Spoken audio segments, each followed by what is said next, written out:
ओम श्री गणेशाय नमः। श्री शिव महापुराणे षष्ठाचार्य कैलाश संहितायाम अथ त्रयोदशोऽध्याय। हिंदी अनुवाद। सुब्रह्मण्य जी ने कहा, उसके बाद दोपहर के समय में भक्ति युक्त होकर स्नान करें, फिर गंध पुष्प अक्ष आदि पूजा सामग्री को इकट्ठा करें। नैऋत्य कोण में देव पूजित गणेश जी की पूजा करें। गणानांतवा इस मंत्र से पहले उनका विधि पूर्वक आवाहन करें। रक्त वर्ण महाकाय समस्त आभूषणों से शोभित पाश अंकुश अक्षमाला तथा भक्त हित को कर कमल में धारण किए हुए इस प्रकार शिव पुत्र गजानन का आवाहन तथा ध्यान करके खीर मालपुआ नारियल तथा गुड़ आदि से पूजा कर उत्तम नैवेद्य देकर फिर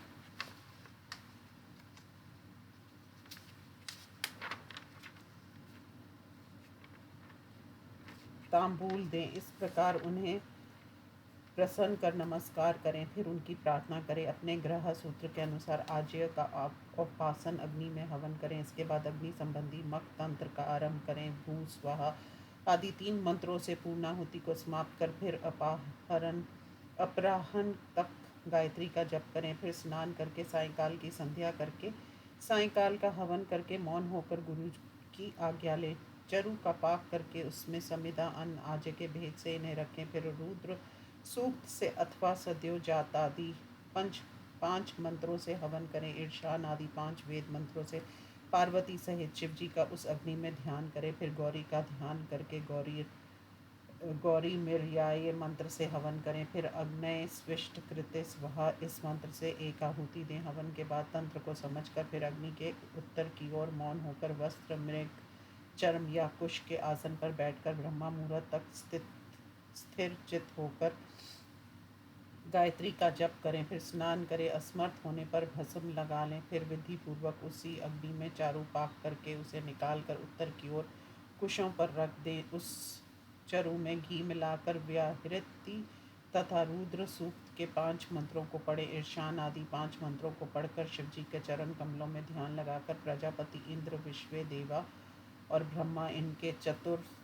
यंत्र नाम के आगे ओम तथा अंत में नमः लगाकर जप करें। फिर पुण्या वाचन करें। फिर तंत्र के सम्मुख अग्नि स्वाहा कहकर उसके बाद अग्नि के मुख की ओर प्रवृत्त होकर प्रणाय स्वाहा आदि 5 आहुतियाँ दें। फिर घी तथा चरु के साथ अग्नि स्विष्ट कृत्य स्वाहा इस मंत्र को कहकर हवन करें। फिर रुद्र सूक्त के 5 मंत्रों का जप करें। महेश आदि चतुर्व्यूह की अपनी शाखा के मंत्रों को जप कर हवन करें। तंत्र के अनुसार उन देवताओं को लक्षित कर संपूर्ण हवि दें। इस प्रकार अग्निमुख आदि तंत्र को पूर्ण करें। इसके बाद प्रकृति आदि 26 तत्व जिस शरीर में लीन है उस अपने देह की शुद्धि के लिए विरजा होम करें।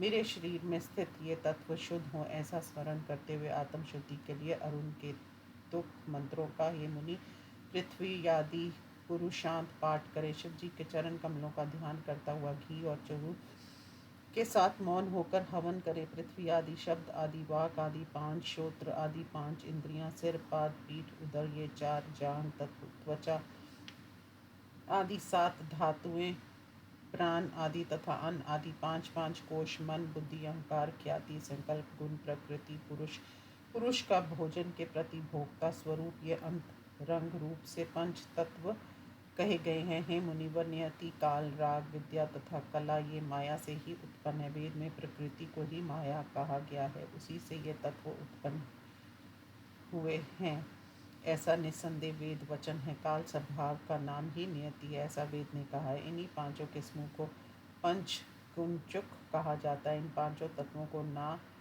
जानने वाला विद्वान भी मूर्ख ही कहा जाता है। प्रकृति के नीचे नियति है और उसके ऊपर पुरुष है। काकाक्ष न्याय के अनुसार ये पुरुष प्रतिदिन नियति तथा प्रकृति के बीच में रहता है। इसी को विद्या तत्व कहते हैं। शुद्ध विद्या महेश्वर सदाशिव शक्ति और शिव ये ही पंचक हैं। हे ब्राह्मण प्रज्ञान ब्रह्मा इस वाक्य से ये शिव तत्व ही कहा गया है। ये मुनिवर, पृथ्वी से लेकर शिव तक जो तत्व हैं उनके अपने कारण प्रकृति में लय करके शुद्धि करनी चाहिए। 11 मंत्रों को परसमय पद पूर्वक शिव ज्योति यहाँ तक चतुर्ध्यंत पद का उच्चारण कर इदन मम ये कहे।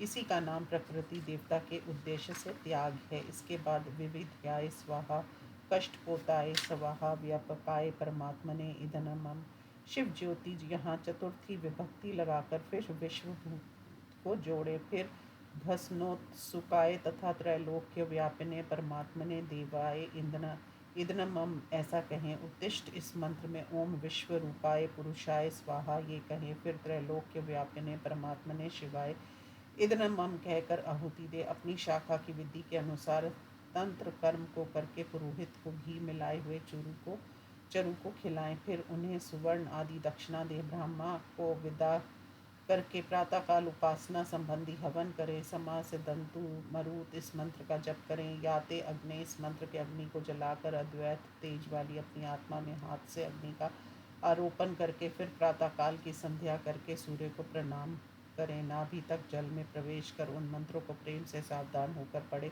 और जो अग्निहोत्री प्रजापत्येष्टि करे वह भली भांति श्रोत अग्नि में हवन करके सब धन दक्षिणा सहित देकर वह ब्राह्मण उस अग्नि को अपने में आरोपित कर घर में सन्यासी होकर चला जाए। गायत्री के प्रथम पाद का उच्चारण करके सावित्री प्रवेश्यामी ऐसा कहकर भ्रूण का उच्चारण करे। दूसरे पाद का उच्चारण कर फिर सावित्री प्रवेश्यामी कहे, फिर भ्रूण कहे। तीसरे पाद का उच्चारण करे सावित्री प्रवेशामी ऐसा कहकर शुभ रोम कहे। फिर तीनों पादों को एक साथ करके कहकर हे मुनिवर निश्चल मन होकर फिर सावित्री प्रवेश्यामी ओम भूर्भुवः स्वरोम कहे। ये भगवती सावित्री 5 मुख 10 भुजा और 15 नेत्रों वाली साक्षात शिव जी के आधे शरीर में रहती है। नए रतन जटित मुकुट को धारण की हुई, माथे पर चंद्रलेखा को धारण की हुई, शुद्ध स्फटिक के सदृश वर्ण वाली 10 आयुधों को धारण की हुई है।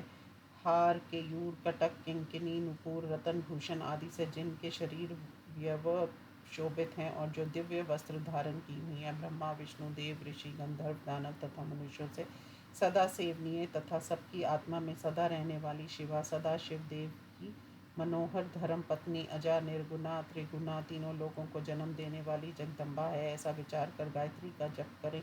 ये त्रिपदा आदि देवी अजा ब्रह्मात्व को देने वाली है। जो पापी शिव रूप गायत्री को इस विधि में नहीं जपता वह कल्प पर्यंत घोर नरक में पड़ता है।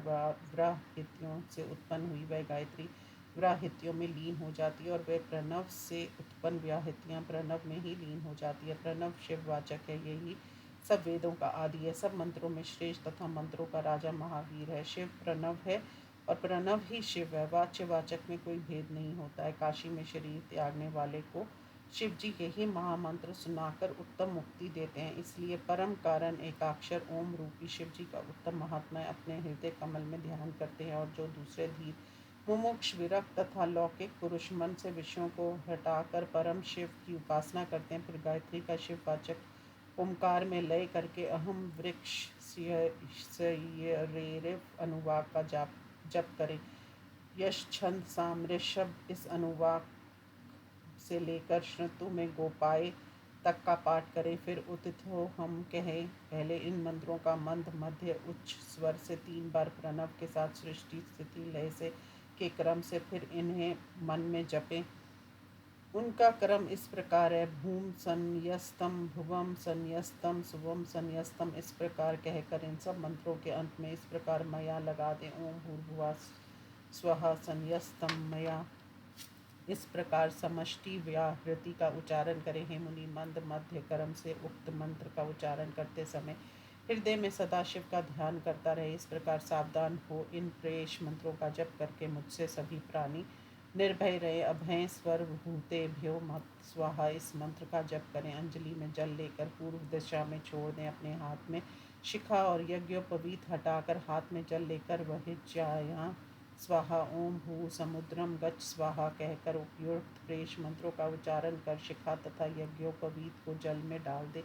फिर आचमन कर भूमि पर वस्त्र आदि भी उतार दें। उत्तर या पूर्व की ओर 7 पग से अधिक जाएं। तब आचार्य उससे रुको रुको कहे। उन्हें ये कहकर दंड तथा कौपीन दे। हे भगवान लोक व्यवहार के लिए दंड और कौपीन धारण कीजिए। डोरी युक्त कौपीन और गेरुआ वस्त्र उन्हें दे। उन दोनों वस्त्रों को धारण कर आचमन करे। तब आचार्य उन्हें शिष्य कहें। उसके बाद इंद्रस्य वज्रोसी इस मंत्र का उच्चारण करें। सखाए इस प्रकार जब एवं प्रार्थना कर दंड ग्रहण करें। फिर गुरु के पास जाकर शिव चरण कमलों का ध्यान करता हुआ वह जितेंद्रिय 3 बार भूमि में दंडवत प्रणाम करे।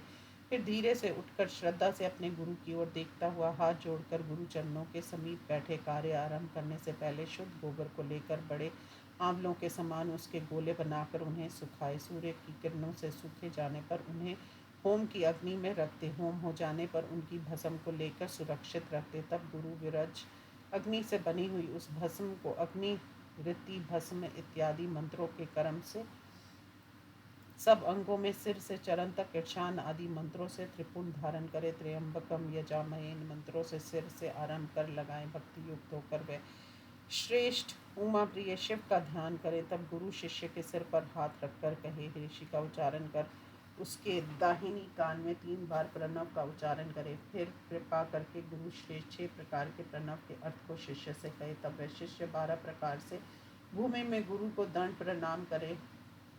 सदगुरु की के अधीन रहे, उनकी आज्ञा के बिना दूसरा कर्म न करे। गुरु की आज्ञा से शिष्य सदा वेदांत के ज्ञान में तत्पर होकर सगुण अगुण भेद वाले शिव जी को पहचाने। तब उस शिष्य से गुरु वेदांत मार्ग के अनुसार श्रवण आदि अंग पूर्वक शिव ज्ञान में तत्पर होकर जब के अंत में प्रातःकाल का अनुष्ठान कराए। कैलाश प्रस्तर नाम वाले उस मंडल में शिव द्वारा निर्दिष्ट मार्ग से शिष्य पूजन करे। यदि प्रतिदिन गुरु के साथ महादेव की पूजा करने में शिष्य असमर्थ हो तो पीठ सहित एक स्फटिक शिवलिंग को लेकर उसकी पूजा करे। भले ही मेरा सिर कट जाए या मेरे प्राण चले जाए, मैं त्रिलोचन भगवान शिव जी की पूजा किए बिना भोजन नहीं करूँगा। वह शिष्य ऐसा 3 बार कहकर गुरु के सामने दृढ़ चित्त होकर शिव भक्ति के भार को उठाकर शपथ ले। तब से प्रतिदिन उत्कंठित मन में से परम भक्ति के पंचावरण विधि से शिव जी का पूजन करे। इस प्रकार श्री शिव महापुराण में संन्यास विधि नामक 13वां अध्याय समाप्त। ओम नमः शिवाय।